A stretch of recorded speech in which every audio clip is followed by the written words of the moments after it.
Bienvenue aux 3 membres du gouvernement parallèle des jeunes. Je suis un privilégié aujourd'hui, je reçois 3 personnes, 3 jeunes et 3 engagés dans un gouvernement, mais là en l'occurrence le gouvernement parallèle des jeunes. Donc je vais souhaiter tout d'abord la bienvenue à Dalal Meni, qui est jeune ministre en charge des affaires africaines et de la diplomatie parallèle, c'est ça? Exactement. Au gouvernement parallèle des jeunes. Bienvenue également à Sofiane Medjati, jeune ministre de l'agriculture, de la pêche maritime et du développement rural. Donc vous êtes la phase B de Isaac Renouch, c'est ça? On veut dire Khninish.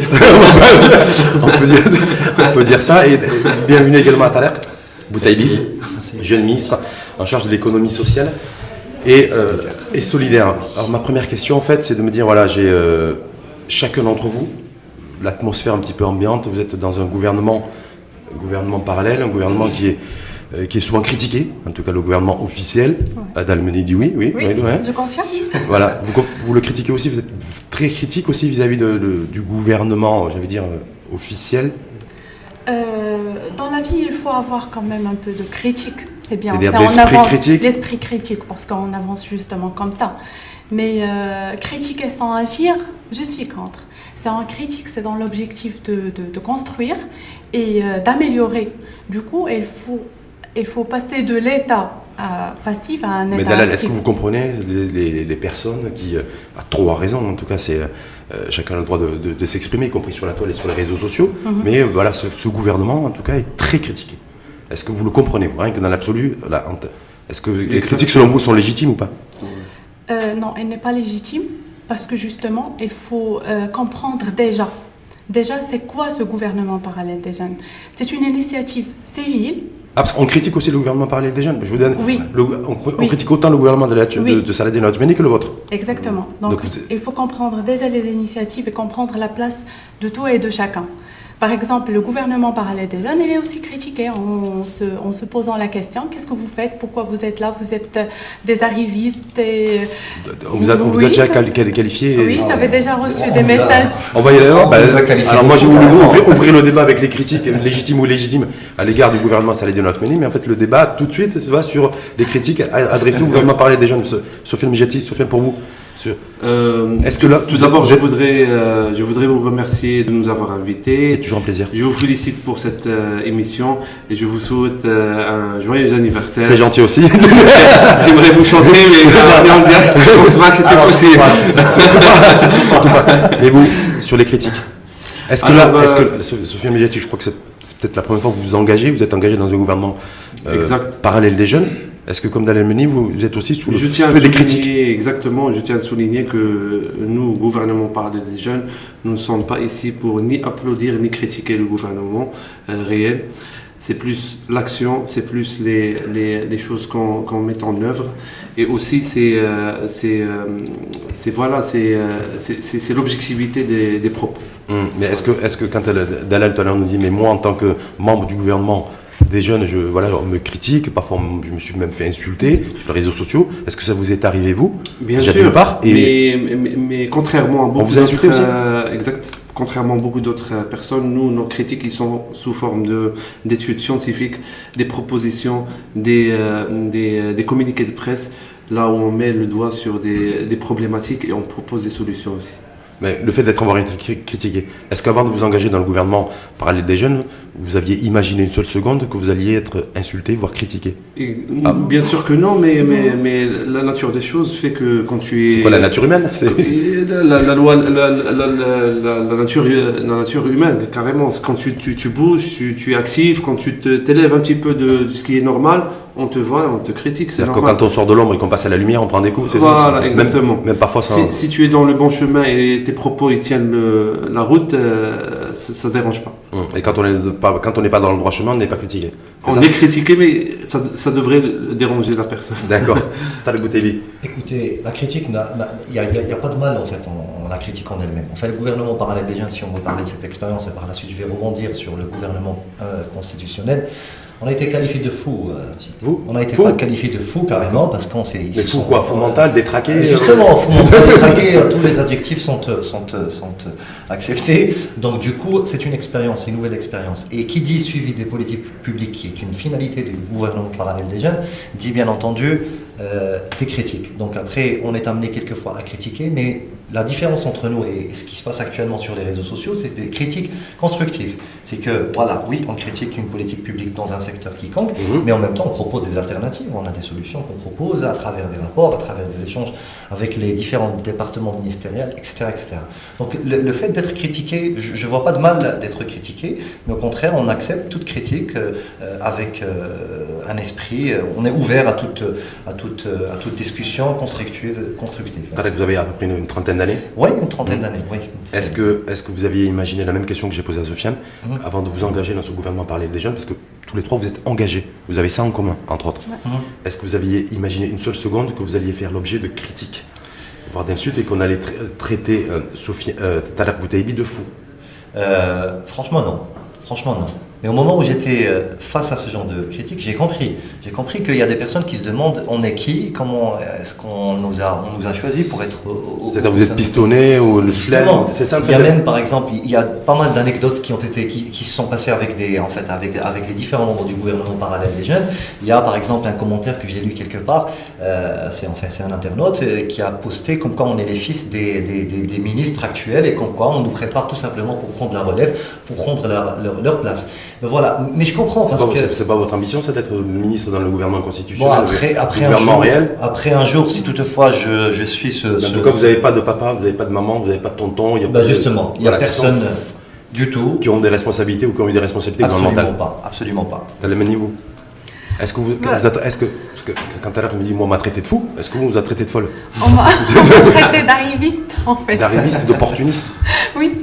Parce que ce que je reproche, vraiment, j'accepte les critiques, mais ce que je reproche, c'est insulter les personnes sans avoir l'information. Si on prend une petite minute pour voir qu'est-ce que c'est que ce gouvernement parallèle des jeunes, on allait comprendre que c'est une initiative civile qui veut enrichir le débat public, qui a l'intérêt de défendre les jeunes, de porter la voix de la jeunesse, c'est ça? De la jeunesse, bien sûr, parce qu'on est des jeunes, déjà. Vous avez tous à peu près 30 ans. Hein. Et par contre, on a une contrainte qui est dépassée au sein du gouvernement parallèle des jeunes, c'est les couleurs politiques.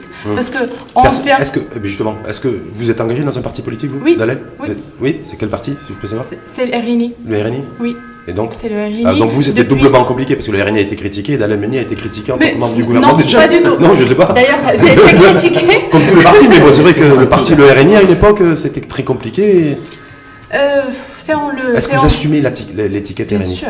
Voilà, vous l'assumez. Bien sûr, j'assume pleinement. Et les critiques qui ont été adressées à cette formation politique, est-ce que vous les assumez aussi pleinement? Est-ce que vous les comprenez? Et est-ce qu'elles sont légitimes, selon vous? La légitimité, ça dépend de la critique. On ne peut pas juger, on ne peut pas mettre toutes les critiques dans un seul panier et puis les juger.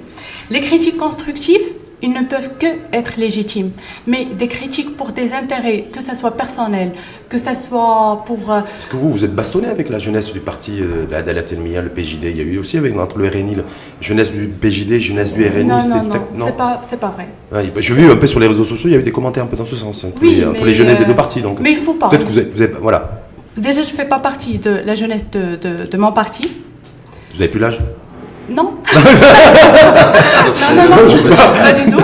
Mais je ne peux pas être partout, il faut s'engager. Déjà, je fais partie du bureau national du corps des ingénieurs. Oui, parce que vous êtes ingénieur de formation. Exactement. Ingénieur agronome. Ingénieur agronome de l'IAV Hassan II. Oui. Spécialiste en production animale. D'accord. Et dans le développement en coopération sud-sud. Oui, j'avais travaillé, j'étais chargée du dossier de la coopération en ce qui concerne les filières animales pendant un moment au ministère. On va quitter l'animal, on va revenir sur l'humain, juste parce que vous êtes engagé, vous êtes encarté RNI. Effectivement, je vais peut-être demander à Sofiane, ensuite à Taleb, est-ce que Sofiane, vous êtes encarté vous, dans un parti politique? Non. Comme Dalel? Non. Non. Il y a une raison particulière ou... Pour le moment, je suis en train de cartographier le schéma politique marocain. Peut-être je ne voudrais pas monter les échelons dans un parti politique vu que je ne sais pas, est-ce que... Vous n'êtes pas convaincu par un parti. Dalal a été convaincu par le RNI, mais vous n'êtes pas... Je suis convaincu par l'engagement, vous par l'engagement, je suis convaincu par le poste que tu peux prendre et l'impact de ton poste par rapport à la société civile ou tout ce qui est... C'est aussi un ingénieur qui parle. Voilà. Hein, c'est une démarche d'ingénieur, ça, d'ingénierie, non? Cartésien, très cartésien, pragmatique, l'impact, étude d'impact. T'as encarté ou pas? Oui, depuis mon jeune âge, en fait, j'avais 13 ans, 14 ans, j'ai intégré le PPS. Donc, du coup, après, posez-moi cette question. Et justement, ça fait que 2 ans que je suis j'allais vous demander. Ça fait 20 ans en fait que vous êtes proche. Il y a une consanguinité entre vous et le PPS. Oui, allez, on peut dire ça. Mais après, c'est une question, oui, justement. Mais en fait, ils font poser la question comment est-ce que j'ai intégré ce parti? Et chose malheureusement qui ne se fait pas actuellement. En fait, le PPS, c'était le seul parti qui nous a ouvert les portes au moment où on avait un groupe théâtral. Donc, on cherchait une place où on peut exercer nos activités, et du coup c'était juste le PPS qui nous a, dans une ville, d'ailleurs je suis rifin, je viens de Nador, et du coup il n'y avait pas vraiment des espaces culturels où on peut exercer ce genre d'activité. À Nador? Donc à Nador, oui, justement. Ouais. Et du coup c'était le seul parti, bon, il y avait quand même des centres culturels et tout, mais en fait c'était le seul espace approprié.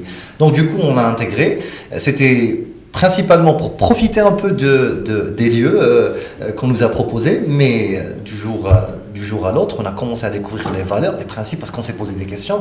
Qu'est-ce qu'ils font? Qu'est-ce que font ces gens? Vous savez, des questions innocentes, très bien, par exemple, vous posez des questions, pourquoi ils se réunissent, qu'est-ce qu'ils ont? Et bien, là, vous commencez à découvrir, et heureusement qu'il y avait des mains qui nous ont aidés à comprendre ce qui se passe, etc., sans pour autant nous forcer à adhérer à n'importe quel principe ou bien idéologie. Après, du coup, vous avez adhéré au parti? Au parti, parce que j'étais convaincu par ses valeurs, ses principes, ses idéologies, etc. Et à ce jour, je suis toujours fier de faire partie de cette famille, cette grande famille. Avant de redonner la parole à Dalal, simplement le fait que le PPS en 2011 a décidé de s'allier avec le PJD, donc avoir des ex-communistes socialistes avec des islamistes, ça a choqué? Est-ce que ça vous avait choqué? Franchement, ça nous a choqué. Ouais. Bon, vous savez, moi je vais vous parler d'autre chose. C'est que en interne, il y a une discussion et un dialogue très profond par rapport à ça. Bon, c'est vrai que quelquefois on peut se mettre d'accord, quelquefois non, mais ça n'empêche qu'il y a des décisions quelquefois qui sont prises par le bureau politique et les différentes instances qui composent le parti, dont on peut pas être d'accord à 100%. Donc après, mais c'est vrai, je vous dis ça parce que déjà ça avait choqué un peu l'espèce de ce mélange idéologique entre le PJD et le PPS. Quand il y avait pas mal de critiques. Le PPS taxé aussi de parti opportuniste et qui a fait tout ça pour rester au gouvernement, avoir quelques portefeuilles ministériels. Oui, bon après, mais en fait, de critique en critique en fait. Oui, de critique en critique, justement. Donc c'est pour ça que je vous ai posé tout à l'heure, je vous ai dit, posez-moi la question par rapport aux critiques qu'on a reçues, parce que c'était des moments forts, c'était des moments très que je ne souhaite à personne. En fait, on recevait des critiques de partout, et bon, je peux vous dire que le dialogue en interne apaise un peu cette tension. Dalal Meni, simplement, la trentaine, parce que je ne vais pas demander à une femme quel âge elle a, donc je ne vais pas commencer par vous. Non, je peux vous dire, c'est pas indiscret. Ouais, c'est pas discret, non, mais c'est juste... 30 ans. 30 ans, voilà, mais ça tombe très bien, 30 ans, avant de vous engager. Oui. Est-ce que vous étiez dans le camp les politiques, c'est plus des pourris, ils servent à rien, ils se servent, ils n'ont pas servi l'intérêt du pays, ou au contraire, vous avez toujours été très mesuré, très pondéré vis-à-vis des décideurs et des politiques en général? Parce que très souvent, quand on est jeune, c'est ça en fait. Ils sont tous pourris parce qu'on ne sait pas trop. Et puis... Par contre, avant de vous répondre, j'aimerais bien souligner un point et puis rebondir sur ce que Tariq a dit. Oui. En fait, il faut toujours rappeler les partis politiques que leur premier rôle, c'est l'encadrement. Et il oublie ça.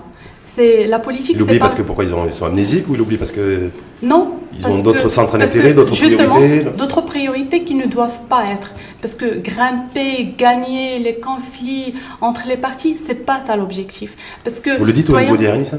Est-ce que c'est un discours que vous portez au sein du RNI? Oui, bien sûr. Non, je dis parce qu'il y a souvent des prises de bec entre le RNI, le PJD. C'est malheureux. Ça s'est multiplié, puis les gens regardent et puis c'est l'énergie gaspillée. À la place, normalement, en étant dans un parti politique, l'objectif ultime, c'est le développement du pays, peu importe la couleur, normalement.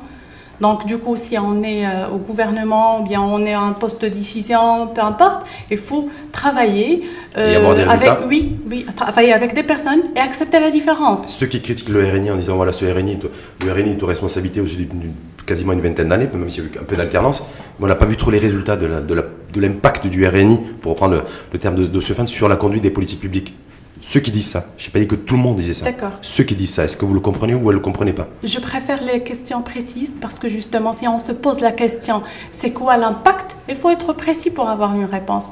On peut parler de secteur, on peut parler d'activité. Secteur agricole, par exemple. Par exemple, oui. En plus, vous êtes c'est votre domaine. Je suis lauréate de l'IAP. Ceux qui critiquent le plan Maroc Vert, qu'est-ce que vous leur répondez? Je suis lauréate de l'IAP et j'ai choisi l'agriculture par amour. C'était mon rêve d'enfance.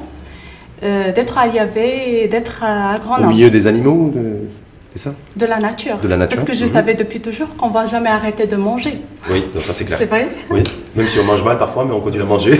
Voilà. Donc, si on prend par exemple le plan Maroc Vert. Le plan Maroc Vert. Ceux qui le critiquent, est-ce que vous le comprenez ou vous ne le comprenez pas? Non. Il n'est pas critiquable, le plan Maroc Vert. Non, il est critiquable. Mais en termes d'insuffisance de résultats, est-ce que vous le comprenez ou pas? Ceux qui le critiquent, une fois de plus. Non, grosso modo, soyons réalistes. Il y a un progrès énorme qui a été marqué grâce au plan Maroc Vert. Franchement. D'accord. Juste un exemple, comme ça, pour ceux qui critiquent. Un exemple, la production, les productions. Peu importe la filière, les filières, l'organisation, oui. L'existence des fédérations maintenant, les chaînes de valeur. C'est-à-dire toute la structuration du paysage agricole. Les subventions. Il faut voir les pays,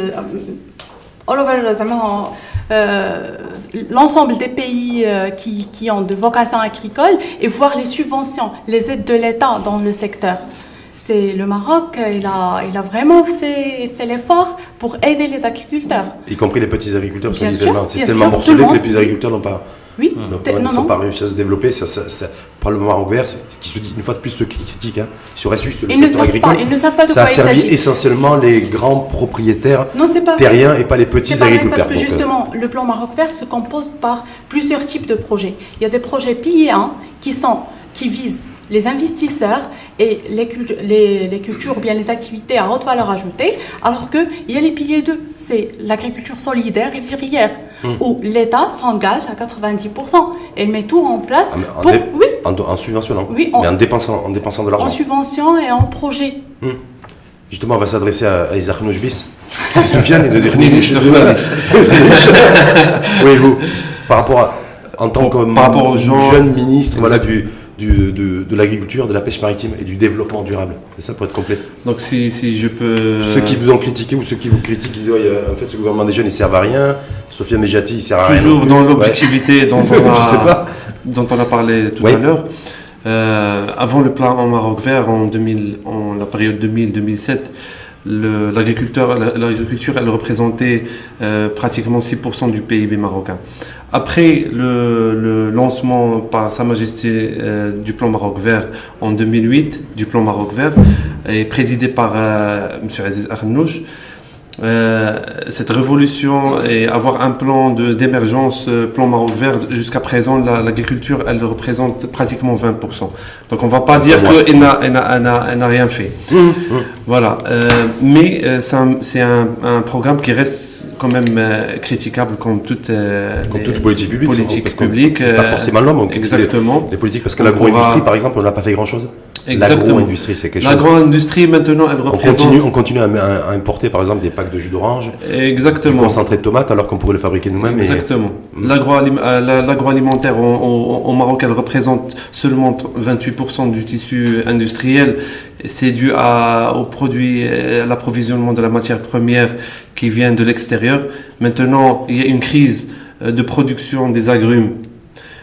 Pourquoi importer les agrumes d'Égypte ou d'autres pays et ne pas avoir des industries pour la transformation? Surtout au niveau de la transformation. Exactement. Sachant qu'il y a un nouveau challenge aussi avec le développement de la classe moyenne dans le monde rural. Et maintenant, la question qui se pose, qu'est-ce que fait l'État par rapport à ce genre de crise?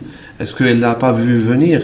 Il n'y a pas des actions concrètes pour sauver ces agriculteurs, que ce soit des petits ou des moyens agriculteurs. Donc il y a plusieurs points aussi qu'on peut soulever par rapport au Maroc Vert.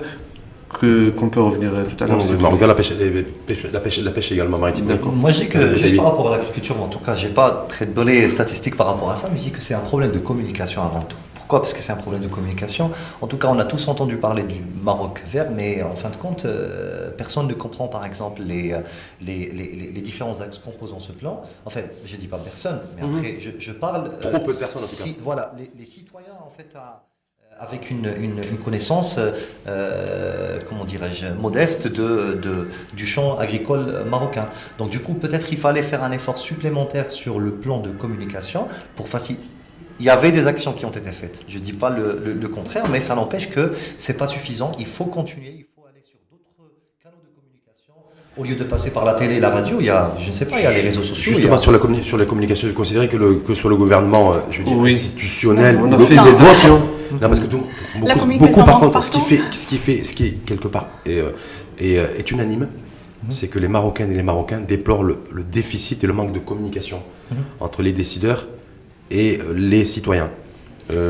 Voilà. Débat public. On a vécu ça dans une expérience qu'on a menée. On ne sait pas ce qu'ils font, on ne sait pas ce qu'ils décident. En tant que jeune ministre de l'Agriculture et de la Pêche maritime, on a mené une action dans une région qui s'appelle Temri. Elle est à peu près 100 km de la ville de Agadir, une région montagnère. On a réuni les agriculteurs et les décideurs, les gens de l'office, du barrage et tout. Et le fait de s'asseoir tous ensemble, on a présenté le plan Maroc vert et d'autres projets. Et les problématiques. Ça, c'est une action localisée. Exactement. Est-ce qu'aujourd'hui, par exemple, juste pour montrer le problème de communication, quand les problèmes ils se remontaient par rapport aux agriculteurs, il y avait les gens des gens de l'État qui ont répondu à ces problématiques-là. Donc il y avait un manque de communication entre ces deux parties-là. Les citoyens dans tout ça. Exactement. Parce que vous êtes en relais, vous en tant que jeune. Justement. Pourquoi Nous, on a joué le rôle que devrait jouer la société civile, c'est d'être un acteur dans le changement. Je vais vous poser une question parce que vous êtes beaucoup mieux placé que moi, en tout cas à mon avis, pour savoir quelle est selon vous la priorité politique de ce gouvernement. Est-ce que le gouvernement a une priorité politique ou une priorité économique ? Bien sûr, comme stipulé dans la loi de finances 2019, il y a plusieurs axes. Les plus principaux, c'est l'éducation, c'est la santé. Parce qu'on a du mal à y voir clair sur c'est l'agriculture, c'est l'eau potable. Oui, mais on peut pas. Quand on a 36 priorités, au final, on n'a plus de priorité. Est-ce que juste une priorité selon mais vous on n'a pour pas rendre lisible un gouvernement? Il faut revenir sur les discours du roi. C'est la haute autorité du pays. Là, par rapport aux citoyens qui critiquent. Vous avez dit, d'Al-Ameni, chacun d'ailleurs, Sofiane, qu'il y a des critiques et c'est des gens critiquent pour critiquer. Pour contrer cette critique, est-ce que chacun d'entre vous avez une ou deux priorités visibles et lisibles menées par cet exécutif, par ce gouvernement ? Il faut communiquer sur... on a un problème... Et par rapport aux problématiques aussi que vivent les citoyens. Justement. Vous êtes femme, par exemple, sur le harcèlement de rue. Vous êtes femme sur la question de l'avortement. Vous êtes femme sur la question de l'héritage, l'égalité héritage homme-femme, sur les grands sujets de société aussi qui préoccupent les Marocaines et les Marocains là-dessus, par exemple. Mais on est en train de vivre une déviation des vraies problématiques. Par exemple, vous avez cité l'harcèlement. À la place de parler du problématique qui est l'harcèlement, on parle, même sur les médias d'ailleurs, et tout le monde est responsable, on parle pourquoi on siffle, pourquoi il y a une... Oui, est-ce que Dalal Menni, par exemple, une question très directe, Dalal, est-ce que vous avez pris le sifflet il y a à peu près un mois lorsqu'il y a eu cette campagne pour dénoncer le harcèlement de rue initié par Massektesh? Vous êtes descendu ce jour-là, c'était un samedi d'ailleurs, je crois, avec le sifflet. Et je suis d'accord. Avec la casquette RNI? Non. Ou avec le sac à main? Non, la casquette femme. La casquette femme. Qui veut Est-ce que les partis politiques s'approprient ces sujets de préoccupation, en tout cas de Marocains, même s'ils ne sont pas majeurs? Ils sont censés s'approprier. Parce qu'il faut écouter les citoyens, il faut écouter leurs problèmes, leurs soucis. Il ne faut pas traiter toute crise ou bien tout incident d'une manière très superficielle. Il faut aller dedans. Parce que là, et prendre position. Oui, parce que là, à mon avis, on est en train de traiter les symptômes, mais pas la maladie. Et d'ailleurs, il y avait beaucoup de choses qui se sont passées très récemment. Et le débat public n'était pas à la hauteur. Mais pourquoi vous avez un pied au RNI, vous avez un pied dans un parti politique. Oui. Pourquoi le politique a peur de s'engager sur les questions de société, sur les grands sujets, en tout cas de préoccupation des Marocaines et des Marocains? Parce que quand on voit la toile, par exemple, sur Internet, quand on dit il y a ce sujet-là, tout le monde en parle, Pourquoi les partis n'en parlent pas? C'est même pas en parler, il faut prendre position. Oui, mais déjà en parler, parce qu'on me dit que même parfois dans les partis, ils n'en parlent même pas. Au contraire, en fait, je dis pas le contraire, mais en fait, ces sujets-là, en fait, c'est des sujets qui sont des sujets de débat public. Je pense qu'il faut penser, aujourd'hui plus que jamais, à institutionnaliser ce débat public. Et aujourd'hui, moi je dis que les partis politiques participent au débat public. Mais le problème, c'est quoi? C'est en fait, parce que qu'est-ce que c'est que le débat public? Le débat public, normalement, c'est un échange entre des participants, échange d'arguments rationnels, des responsables publics, justement, pour partir vers une intercompréhension et vers des actions communes. Alors le problème, c'est que, et je souligne ce que je vais dire, c'est que sans rapport de domination et sans objectif stratégique caché. Malheureusement, aujourd'hui, qui peut nous garantir ces éléments? Par exemple, quand le PPS, une fois de plus, est revenu à la charge en disant nous, on est pour l'égalité homme-femme en matière d'héritage. Ça m'a surpris, c'est revenu d'ailleurs au bout du jour, là, il y a quelques jours. Est-ce que c'est de l'opportunisme politique? Est-ce que c'est justement pour prendre une position aussi sur un sujet aussi peut-être important et majeur? C'était un courant de pensée, vous savez, c'est un courant de pensée, c'est l'avis, un point de vue d'un certain nombre de personnes qui font partie du parti politique, de mon parti qui est le PPS. Mais après, il faut se poser la question, qu'est-ce qu'il y a eu comme échange, qu'est-ce qu'il y a eu comme dialogue, qu'est-ce qu'il y a eu comme discussion? Est-ce qu'on a discuté à propos de ça? Parce que c'est pas que ce sujet auquel on... Mais je pensais parce que c'est ressorti il n'y a pas très longtemps. Voilà, justement, il y avait quand même pas mal de sujets sur lesquels on a pris de l'avance et on les a discutés en interne. Quand je dis en interne, ce sont fait des audiences où tout le monde peut participer. Est-ce que vous êtes informés est-ce que les Marocaines et les Marocains sont informés? Justement, aujourd'hui, comme j'ai dit, que ce soit les partis, que ce soit en fait les instances officielles, il faut qu'on parte un peu vers une communication. Et quand je dis les communications, il ne faut pas penser automatiquement à passer à travers la radio ou bien la TV, la télévision, mais il y a les réseaux sociaux. Il y a les réseaux sociaux. Alors le problème, c'est que si vous me permettez, en fait, deux choses. Aujourd'hui, en institutionnalisant le débat public, vous domestiquez un peu les dérapages que vous pouvez avoir sur les autres réseaux. Si vous me permettez, si je peux utiliser ce terme-là, il faut faire attention, vraiment il faut faire attention, ce que j'appelle, non pas au sens péjoratif du mot, les débats sauvages. Parce qu'en fait, ces débats sauvages qui ne sont pas institutionnalisés, quelquefois, vous ne pouvez pas avoir des aboutissements et quelquefois, c'est un moyen de faire passer des fausses informations quelquefois, etc. Bon, c'est des exceptions, justement. Et généralement stérile en plus. Stérile en plus, voilà. Pour vous, Sofiane, sur le débat public, on est sur les sujets de société, on était sur l'héritage et sur le harcèlement, mais je pourrais dire la même chose sur les sujets économiques. Sur est-ce qu'il faut continuer à s'endetter pour pouvoir financer un peu notre développement économique et notre dépense publique. Voilà, c'est tous ces sujets-là qui sont, à mon avis, aussi importants. L'immigration aussi. La migration, vous voyez, les questions migratoires, on demandera d'ailleurs à Madame Afrique. Voilà, changement d'heure.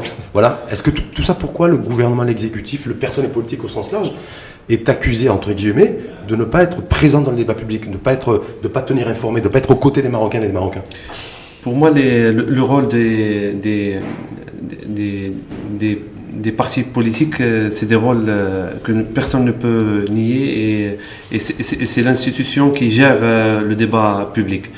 Donc, au jour d'aujourd'hui, je pense que les partis politiques, ils ont un problème structurel, ils ont un problème de moyens.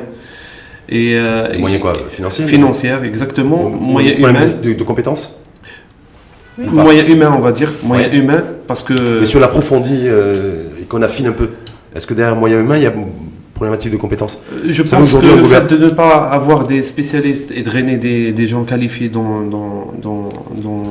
les partis politiques, parce qu'il n'y a pas une structure vraiment... comme si on parlait d'une multinationale, chacun sait qu'est-ce qu'il doit faire. C'est pas toujours ce qu'on voit dans les partis, je ne veux pas dire tous les partis, mais l'opportunisme, faire des concessions, ne pas avoir des positions propres et attendre des coups de téléphone pour réagir, etc. Donc ça a relation aussi avec l'éducation, avec... le dévouement de personnes. Parce que pendant ce temps-là, les difficultés, les problématiques aussi, ça s'accumule aussi pour les Marocains et les Marocains. Parce que je vais justement faire réagir Dalameni là-dessus. La semaine dernière, j'ai reçu un chef d'entreprise qui emploie 1500 personnes. C'est le PDG de la Haute-Sourcière, peut-être que vous connaissez, qui me dit voilà, moi aujourd'hui, je recrute tous les jours. Et un jeune qui se présente et qui parle parfaitement français, parfaitement anglais ou parfaitement espagnol, je le recrute tout de suite. Mais j'ai du mal à trouver ce genre de profil. Donc pendant que les partis politiques doivent s'organiser, pendant qu'il y a des conciliabules et qu'il y a des problématiques économiques qui ne sont pas réglées. Si je vous dis, vous êtes jeunes tous les trois, qu'un grand chef d'entreprise marocain nous dit aujourd'hui, en 2018 et bientôt 2019, qu'il n'arrive pas à trouver de jeunes maîtrisant parfaitement le français, parfaitement l'anglais ou parfaitement l'espagnol, peu importe, qu'est-ce que vous répondez dans les menus là-dessus? Sur une problématique claire, exprimée, une expression, c'est exprimé par un chef d'entreprise. Là, il n'y a pas de massectèche, il n'y a pas de harcèlement, il n'y a pas d'égalité en matière d'héritage, c'est une problématique économique où il n'y a pas de solution. Il s'agit d'un problème de communication, on revient sur ça, parce que maîtriser parfaitement une langue, c'est communiquer bien avec cette langue.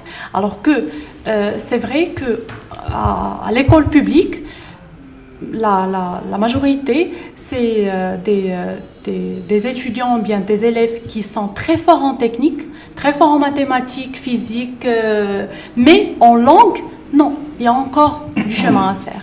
Parce que leur environnement de vivre, par exemple, aux petites villes, aux petits patelins, c'est pas utilisé, c'est pas le niveau demandé. Une fois aux études supérieures, il y a un problème qui se pose, il y a un décalage et qui affecte parfois négativement même le parcours de ces élèves et ces étudiants brillants. Et la solution, c'est quoi? La solution immédiate, c'est réfléchir aux méthodes d'apprentissage les plus adéquates. C'est-à-dire la réforme du système éducatif passe par une réforme linguistique des langues, par un apprentissage accéléré des langues. Déjà le changement entre l'arabe et le français, parce qu'on apprend tout jusqu'au baccalauréat en arabe. Après, le changement au français, il est brusque, à mon estime. Ça a été votre cas, vous?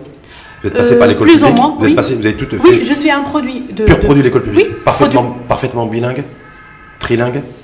Bilingue, surtout. Arabe-français? Arabe-français, anglais moyen.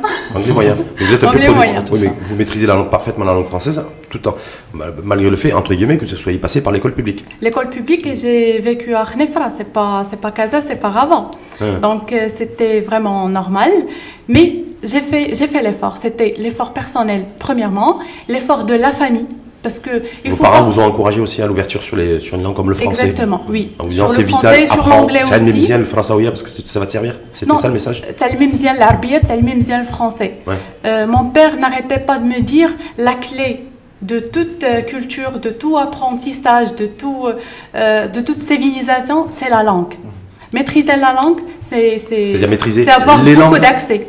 Maîtriser les langues. Et même à mon âge, j'aimerais bien apprendre d'autres. D'autres langues, vous jamais trop tard, vous avez à peine 30 ans. Exactement.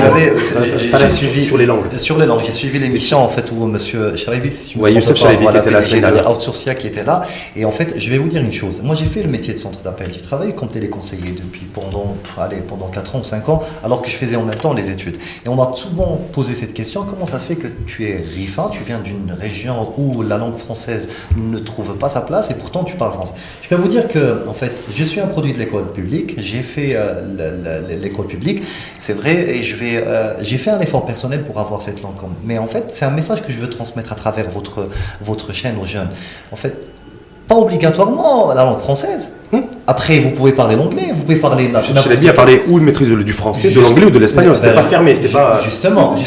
Moi, je connais des personnes qui ont appris à parler en hindou, alors qu'ils n'ont jamais été à l'école, c'était juste des films qui suivaient, et du coup, le mec qui est là... Et on nous dit aujourd'hui qu'il y a des jeunes qui apprennent l'anglais sur YouTube d'ailleurs. Ah ben justement, aujourd'hui, les moyens de communication qui sont mis à notre disposition nous permettent quand même de parler 3-4 langues, etc. Mais c'est un facteur, c'est un point clé quand vous maîtrisez des langues, l'anglais, la langue française, etc. Ça vous ouvre des portes.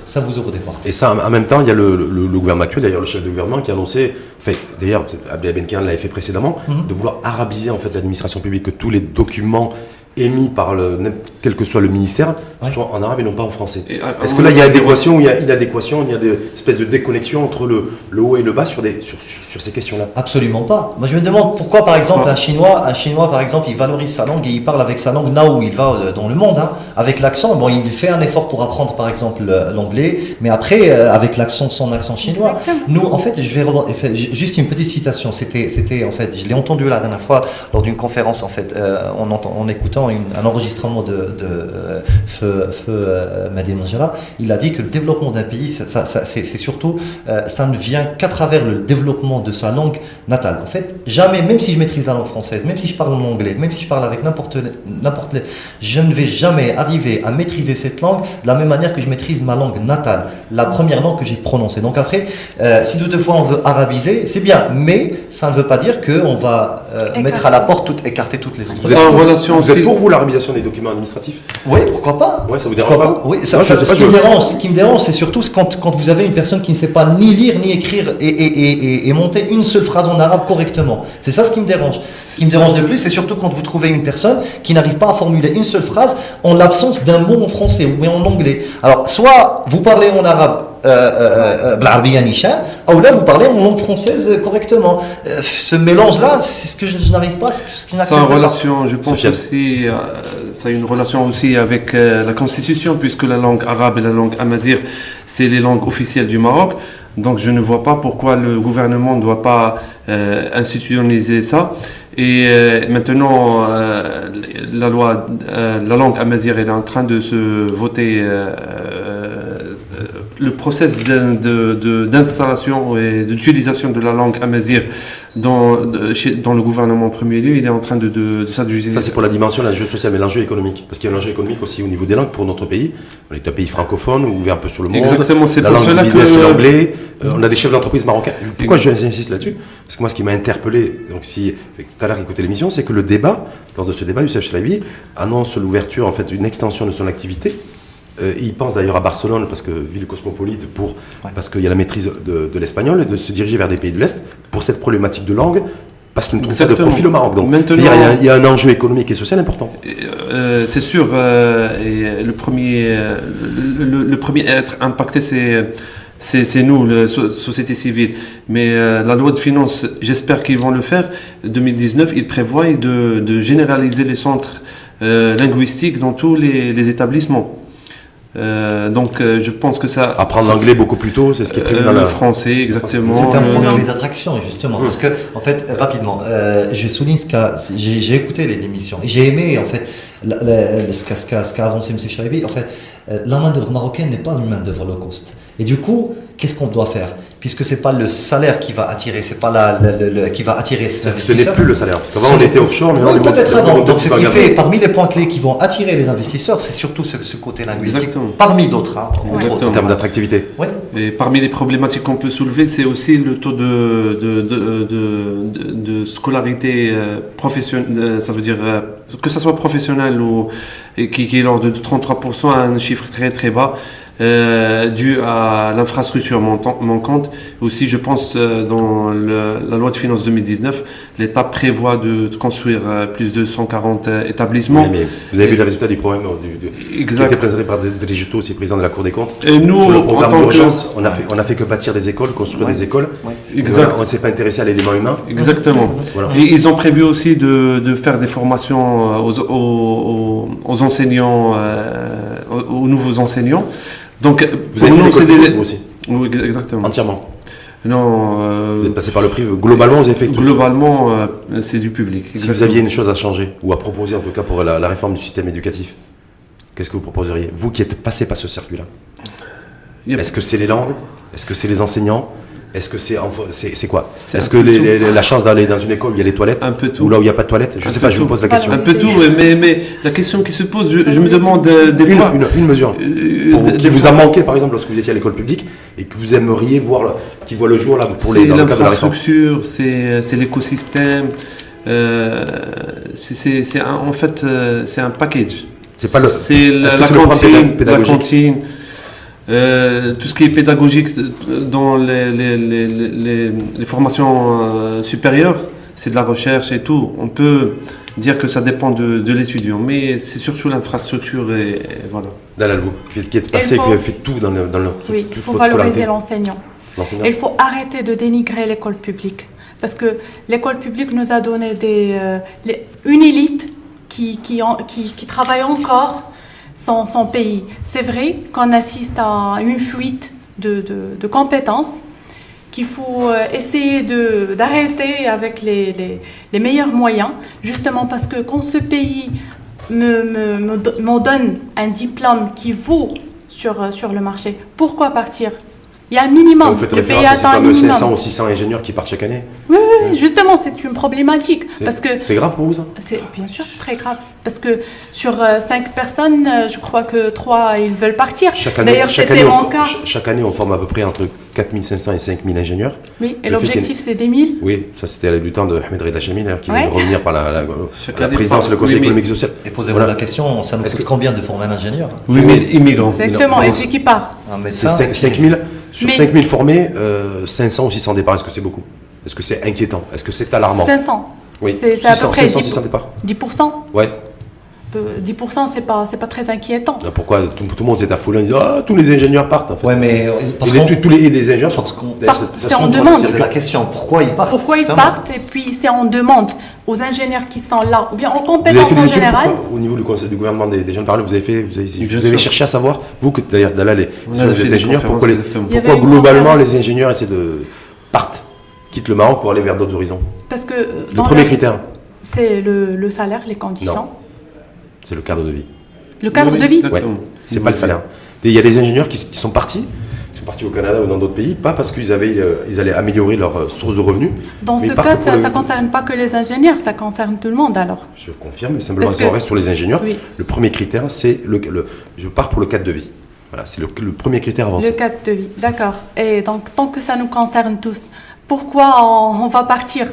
C'est quoi la solution? Il faut faire quoi? Il faut changer, il faut s'engager. Celui qui vient vous voir et qui vous dit, vous savez, tu sais quoi Dalal? Qui a créé ce cadre de vie? C'est nous. On fait partie de cette société. Et il faut qu'on s'engage pour changer. Justement, si on fait que critiquer et ça reste des discussions de salon, ça va pas changer les choses. Le Maroc a signé le pacte de l'immigration. La migration, c'était à Marrakech. À Marrakech, exactement. Pacte onusien pour l'immigration sûre, ordonnée et régulière. C'est clair que le Maroc, il a une vision claire à ce sujet-là. Il a fait beaucoup d'actions par rapport à ça. Il y a 50 000 migrants qui ont été régularisés depuis 2013, depuis 5 ans. À l'échelle internationale, le roi... Donc ça veut dire quoi? C'est intéressant ça. Ça veut dire quoi? Ça veut dire que plutôt que de pleurnicher parce qu'il y a des Marocaines ou des Marocains qui partent, on accueille aussi des gens, donc c'est la mobilité, c'est les flux migratoires croisés. Exactement. Il n'y a pas de débat en fait fondamentalement là-dessus. Il y a un cadrage. Il y a des opportunités, que ce soit ici au Maroc ou ailleurs, tout le monde a la légitimité de le faire. Mais la problématique, c'est de le faire dans les règles de l'art, de ne pas choisir des méthodes migratoires qui mettent en vie la vie des gens. Donc pour nous, le fait que le Maroc a signé ce pacte-là, ça va l'aider de capitaliser sur l'expérience des autres pays. En matière d'accueil des migrants. Oui, sur la fuite des cerveaux, pas fuite des cerveaux. En fait, moi, j'ai pas de problème avec le foyer. Est-ce que vous avez déjà eu envie de partir? Justement, c'est la question en fait, ce que j'allais aborder. En fait, la question qu'on se pose aujourd'hui, on part toujours sur une comment dirais-je, qu'est-ce que ce pays nous a donné, alors qu'on pense pas à qu'est-ce qu'on a donné à ce pays. Voilà. Il faut un peu de sacrifice quand même. C'est vrai que pour ceux qui sont partis pour une raison ou une autre, c'est un choix personnel. Un ingénieur qui part aujourd'hui pour chercher un cadre de vie meilleur ailleurs, c'est son droit, après c'est tout à fait normal. Mais après, est-ce que c'est péril dans la demeure en matière de développement, d'accompagnement aussi du pays où il faut nécessairement beaucoup de compétences, où on a besoin aussi d'avoir des compétences qui s'expatrient. Vous savez, si cette compétence reste et qu'elle reste passif, franchement, juste qu'elle parte. Justement, vous êtes cash, vous. Non, justement. Après, normalement, il faut contribuer quand même. Alors, tout à l'heure, vous m'avez posé la question, on parlait de pourquoi vous avez choisi d'intégrer le GPJ. Et en fait, le gouvernement parallèle des jeunes. Et en fait, avant, j'étais un membre associatif, il fait pas mal de choses, en fait. Et c'est des projets. Parce que tout simplement, rester derrière mon écran et tout simplement faire passer des messages à travers que les commentaires et des commentaires incognito juste pour critiquer, ça m'intéresse absolument pas. Donc en fait, si je participe pas, si je contribue pas avec une valeur ajoutée, avec des propositions, ça peut marcher pour moi tant que je suis en vie, ça peut marcher. Si ça ne marche pas maintenant, ça va marcher un jour. Ça serait pour l'avenir de mes enfants. Écoutez, Paris, n'a jamais été telle qu'elle est aujourd'hui, du jour au lendemain. Depuis la Révolution française, ça date quand même de 1789. C'est pas un événement. Bon, entre-temps, il y a eu mai 68, mais bon. Oui, mais justement, mais il y avait quand même pas mal. Il y avait des sacrifices et des sacrifices. Les personnes qui ont mené la Révolution française en 1789, ils imaginaient pas un cadre de vie meilleur, mais ils s'est dit, bon, peut-être pour nos enfants, etc., on va leur assurer un cadre meilleur. La même chose pour le Maroc. Est-ce que vous considérez que tous les droits d'être une génération aussi qui est prête aussi, de par son engagement, à se sacrifier pour les nouvelles générations? Oui, oui. Qui vous faites insulter aujourd'hui, peut-être qu'il y a les investisseurs. Oui, sans hésitation. C'est se dire peut-être que ceux qui arriveront après nous, ça sera plus le cas. Je rejoins Tarek et je suis entièrement d'accord avec lui d'ailleurs, parce que là, si on n'essaye pas, comment ça va changer? On a besoin d'une adhésion de la société entière. Chacun à son niveau, il peut changer. Partant de plus petit au plus grand. Parce que le progrès, le changement, l'évolution, ça vient avec des habitudes.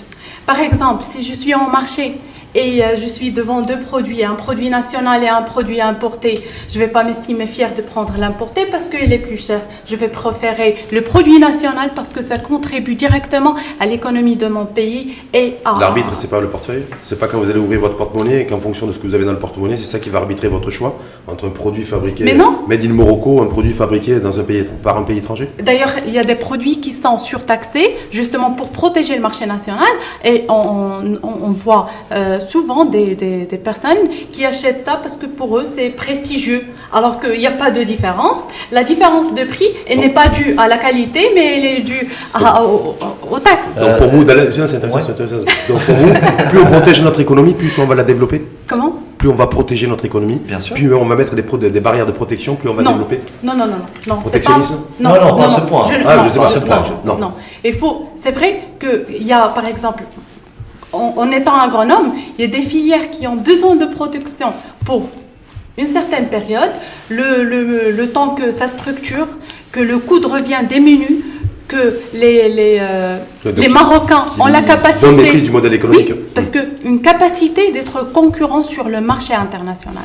C'est ça en fait. Mais ouvrir les marchés, c'est pas une mauvaise chose non plus. En tout cas, on a des dizaines d'accords de libre-échange. Mais il faut que ça soit réfléchi. Il ne faut pas que ça soit... Pour moi, c'est un écosystème assez complexe et qui est lié à travers plusieurs éléments.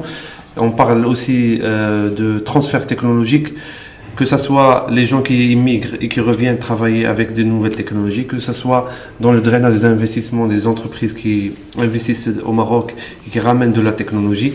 Mais pour moi, la clé de réussite et du développement économique marocain, il sera tablé sur l'industrialisation et surtout sur l'innovation. Parce qu'on peut être un pays industriel et ne pas avoir l'innovation, on va rester toujours suiveur des autres économies mondiales. Ou alors l'innovation, si on veut en bénéficier, il va falloir la payer. Exactement. Et elle coûte cher. Mais nos compétences, s'ils sont insatisfaits, et à chaque fois qu'on leur pose la question comment ça va, ils nous disent on veut partir, comment on leur demande d'être innovants, justement Justement, et j'ouvre juste rapidement là-dessus. Oui, rapidement, j'ouvre juste une parenthèse parce que peut-être il y a des personnes qui vont, il y a des personnes qui vont nous écouter et nous voir. Ils vont se dire bon, c'est des personnes aisées, c'est pour cette raison qu'ils sont en train de dire ça. Dites-vous bien qu'on vient des familles modestes, de la classe moyenne. Nous avons un salaire comme tout le monde et qu'on essaie de gérer, bien entendu, avec des, tu vois, vous voyez, 22, 23, c'est bon. Tu passes ton compte passe débiteur, donc ce qui fait absolument pas. Tous les 22, 23 du mois, il a du mal à justement, c'est ce que je veux dire, c'est vrai. Je pose la question. Justement, comme tout le monde d'ailleurs. Comme tout le monde. Donc, c'est pourquoi vous insistez sur ce point, pour dire en fait à celles et ceux qui vous écoutent et qui vous regardent là, c'est leur dire je suis comme toi. Comme tout le monde. Justement, on n'est pas issu des familles aisées, ni d'ailleurs des personnes qui ont. Mais ce que je veux transmettre comme message, c'est qu'on a travaillé, on a toujours des ambitions. Dites-vous bien, moi personnellement, et je pense que c'est le cas de tout le monde, j'ai décidé de faire mes études en Maroc.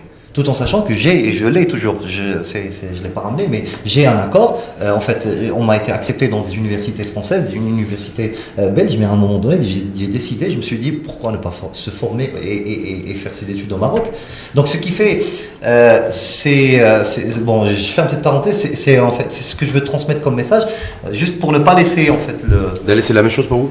De dire aussi à ceux qui vous écoutent, je suis aussi marocaine comme vous. En fait, moi, depuis toute petite, je me disais que c'est mon droit droit d'accéder à l'école publique et d'avoir un diplôme marocain parce que mon père paye des impôts. Donc du coup, c'est mon droit, c'est un fonctionnaire et c'est le minimum. Et après, c'est vrai, depuis un petit moment, j'avais l'intention de quitter, de chercher un cadre de vie meilleur.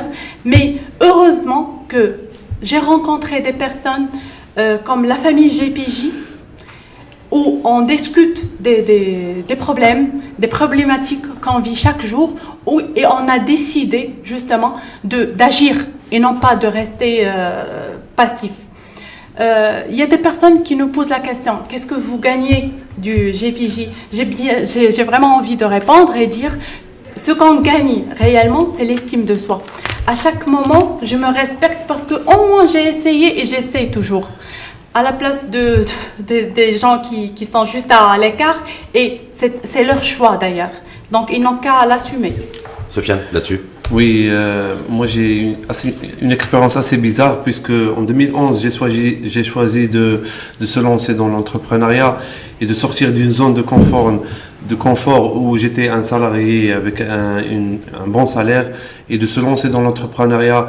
Tu es en train de mener une petite guerre dans l'écosystème économique et d'essayer de tirer profit plus ou moins, et ça m'est arrivé de tomber, de me relever, de tomber, de me relever. Je pense que ça va pas s'arrêter.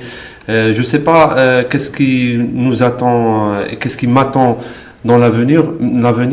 Mais ce qui est sûr, c'est que je me suis mis dans la tête que je vais faire ce que j'aime faire, et je vais essayer d'arriver à mes objectifs coûte que coûte, bien sûr dans la légalité et le bon chemin.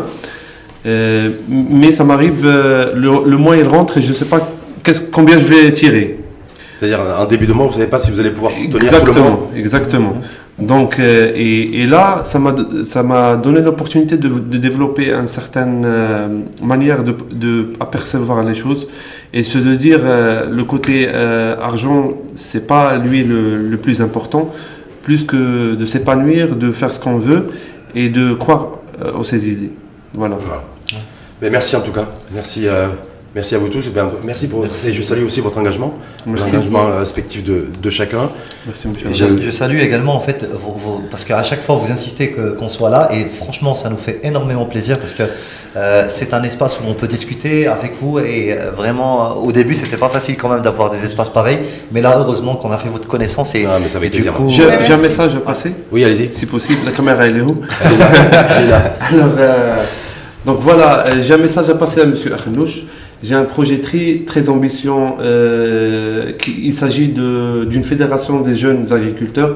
J'espère que vous allez nous soutenir comme vous l'avez fait pas mal de fois dans des projets qu'on voulait faire. Et voilà. D'accord. Moi je me suis dit, il va peut-être faire passer un message en disant j'ai du mal à boucler mes fins de mois, donc est-ce que quelqu'un peut m'aider au crowdfunding? Merci en tout cas. Merci à vous. Merci. Et puis je veux bien insister sur un point qui est la tolérance. Il faut accepter la différence. Il faut être ouvert à la discussion pour un Maroc meilleur. On appelle ça parfois, pour résumer, jouir du droit à l'indifférence. Exactement. Voilà. Merci en tout cas Merci. à vous, Dalal Menni. Merci également à Sofiane Medjati. Merci également à Taler Boutaibi. merci Merci à vous, et je vous souhaite une belle journée. Également. Également. Merci. Également. Au revoir.